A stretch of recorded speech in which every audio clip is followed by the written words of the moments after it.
তোমাদের একটা গল্প পাঠ করে শোনাচ্ছি। যদি আমার গল্প পাঠ তোমাদের ভালো লাগে, আমার চ্যানেলটা সাবস্ক্রাইব করে পাশে থাকার অনুরোধ রইল। গল্পটির নাম মায়ের আঁচল। কলমে শ্রাবন্তী ঘোষ। পয়লা বৈশাখ আসছে। এ সময় বাবা গুনে গুনে টাকা দিত মাকে বাড়ির সবার জন্য চৈত্র সেলে জামা কাপড় কিনতে। সৈকত আর ওর বোন সাথীকে স্কুলে দিয়ে মা ঘুরে ঘুরে দাদু, ঠাকুমা, মামার বাড়ির দাদু দিদা, মামিমা, সৈকত আর সাথী তো বটেই বাবার জন্য ঘরোয়া জামা কাপড় কিনত। দাদুদের দুজনের লুঙ্গি, গেঞ্জি, ঠাকুমা দিদার একজোড়া সাদার ওপর হালকা সবুজ বা ল্যাভেন্ডার রঙের বিন্দুর মতো ছোট ছোট ফুলচাপ ছাপা শাড়ি, দুই মামির জন্য একই রঙের ধনেখালি, সৈকত আর বাবার টি শার্ট, সাথীর জন্য কুর্তা। এখানেই শেষ নয়, সব ঘরের বিছানার চাদর, টিভির ঢাকা, টেবিল ক্লথ, নুন মরিচদানি, জলখাবারের প্লেট, এমনকি বারান্দায় গাছ রাখার জন্য ছোট্ট প্লাস্টিকের টব কি না কিনতো মা। ওদের স্কুল থেকে এনে খেতে দিয়ে ঠাকুমাকে সেদিনের কেনাকাটা দেখাতো। ঠাকুমাও খুশি মুখে হাত বোলাতো জিনিসগুলোতে। এখন ভিড়ভাড়টায় ঘুরে ঘুরে কিনতে পারে না। মায়ের সদ্য কেনা জিনিসগুলোতে হাত বুলিয়েই যেন দোকান বাজারের হুড়োহুড়ির ছোঁয়া অনুভব করতো ঠাকুমা। মা জিজ্ঞেস করতো, ভালো হয়েছে মা? আপনার পছন্দ হয়েছে? পান, দোক্তা, চমনবাহারের মিষ্টি গন্ধ ছড়িয়ে দিয়ে হাসতো ঠাকুমা, খুব ভালো, তোমাকে কাল টাকা দেব। দাদুভাই আর দিদিভাইয়ের জন্য কিনে এনো, আর তোমার একখানা ছাপা শাড়ি। মা জিনিসগুলো তুলে নিতে নিতে বলতো, ওদের বাবা টাকা দিয়েছে, আপনারা দিতে হবে না, ওই তো বাবার পেনশনের কটা টাকা, পুজোয় দেবেন। মা না না করতো, দাদু আর ঠাকুমা জোর করে দিত। মামার বাড়ি থেকেও আসতো সবার জন্য এমনই ধরনেরই জামা কাপড়। চৈত্র সংক্রান্তি আর পয়লা বৈশাখে এই দুই সেট নতুন জামা কাপড় পরতো ওরা। দুবাড়ির বড়রা এক এক করে চলে গেলেন। সৈকত আর সাথী বড় হওয়ার সঙ্গে সঙ্গে ওরা আর মায়ের পছন্দে সন্তুষ্ট হতো না, নিজেরা পছন্দ করে কিনতে শুরু করলো। আরও পরে রোজগার শুরু করে ওরা দুই ভাই বোনই বরং সবার জন্য কেনাকাটা করতো। বছরে দুবার, পয়লা বৈশাখে আর দুর্গা পুজোয়, তাও অনলাইনে। ফলে কেনাকাটার ধরনটাই বদলে গেল। বদলালো না একটা ব্যাপার, বাবা নিজে পছন্দ করে মাকে একটা করে শাড়ি কিনে দেয় বছরের এই দুটো সময়। সেটা দোকানে গিয়ে হাতে ধরে দেখে শুনে মায়ের গায়ের ওপর ফেলে। খুব দামি কিছু নয়, কেনাবার সুতির জামদানি, কোনোবার মধুবনী প্রিন্ট, কোনোবার জরিপার টাঙ্গাইল, তো কোনোবার মুর্শিদাবাদি সিল্ক। 1-2 বছর ঘনিষ্ঠ কারো বিয়ের কথা থাকলে মাকে একটু দামি শাড়ি কিনে দিয়েছে বাবা। ওদের জন্য বিয়েবাড়ির উপযোগী পোশাক কেনা হয়েছে। তবে মায়ের জন্য বছরেই 2বার শাড়ি আসতোই বাবারই হাত ধরে। সেই শাড়ি পরে মা পয়লা বৈশাখে সকালে স্নান সেরে ঘরে পুজো করে তারপর কাপড়টা ছেড়ে যত্ন করে তুলে রেখে রান্নাঘরে ঢুকে পুজোর অষ্টমীর অঞ্জলির জন্য বরাদ্দ বাবার কেনা শাড়ি। এইটা যেন পরিবারের সকলকার ভিতরের সম্পর্কগুলোর রূপ, সময়ের সঙ্গে একটা প্রজন্ম থেকে আরেকটা প্রজন্মে বয়ে চলা বন্ধনের রূপ ছিল। তবে এত কিছু খুঁটিয়ে দেখেনি সৈকত। যেটুকু চোখে পড়েছে মনে ছিল না সেভাবে। ওর বিয়ের পর প্রথম পয়লা বৈশাখে মা ডেকে বলল, যতই বিয়ের সময় কেনা আর উপহার পাওয়া একগুচ্ছ শাড়ি থাক, তৃষাকে যেন সঙ্গে নিয়ে গিয়ে পছন্দ করে একটা শাড়ি কিনে দেয়। তখনই স্মৃতির ভাঁড়ার থেকে এত কথা উঠে আসে। পুরনো দিনের পুরনো মানুষগুলোর গল্প আবার মনে পড়ে। বাবা, মা, সৈকত আর সাথী মিলে সেই দিনগুলোর স্মৃতিচারণায় ডুবে যায়। সে বছর পয়লা বৈশাখে তৃষাকে শাড়ি কিনে দিয়েছিল সৈকত। মায়ের কথা সম্মান রাখতেই দিয়েছিল। তৃষা অবশ্য ওর সঙ্গে কেনাকাটা করতে যায়নি। বাবা ও মায়ের সঙ্গে সঙ্গে তৃষাকেও শাড়ি কিনে দিয়েছিল সেবার। না, কারো কেনা শাড়ি তৃষা পরেনি।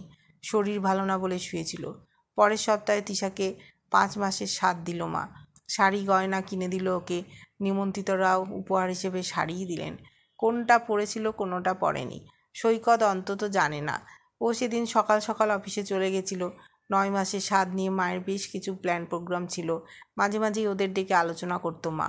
সৈকতকেও সেই দিনে অনুষ্ঠানে কিছু কিছু দায়িত্ব দিয়েছিল মা।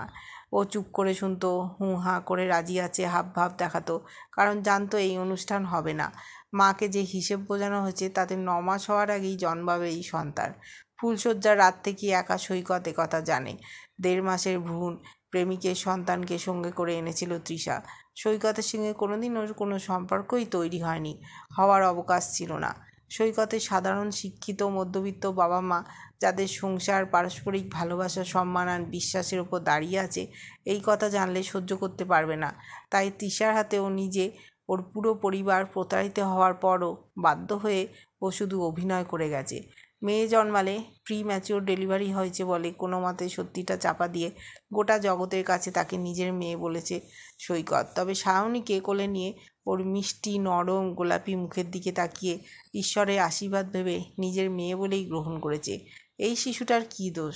এতেও শেষ রক্ষা করতে পারেনি। তারপরেও এসেছে আরও এক বড় ধাক্কা। 3 মাসে সায়নীকে ফেলে রেখে সেই প্রেমিকের হাত ধরে চলে গেল তৃষা। সঙ্গে করে নিয়ে গেছে ওর বাপের বাড়ি এবং এ বাড়ি থেকে দেওয়া সমস্ত গয়না। কখানা কি শাড়ি নিয়ে গেছে সৈকত জানে না।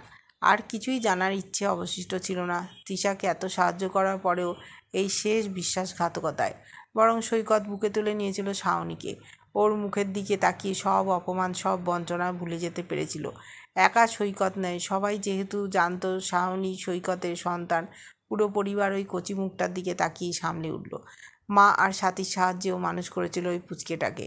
মুশকিল হলো, সাথীর যে সৈকতেরই বন্ধু রৌনকের সঙ্গে বিয়ের ঠিকঠাক, আর সাথীর বিয়ে হয়ে গেলে ওই একরত্তি দুধের শিশুকে মানুষ করা মায়ের পক্ষে আরও দুঃসাধ্য। অবধারিতভাবে কথা উঠল, সৈকত আবার টোপর পুরু।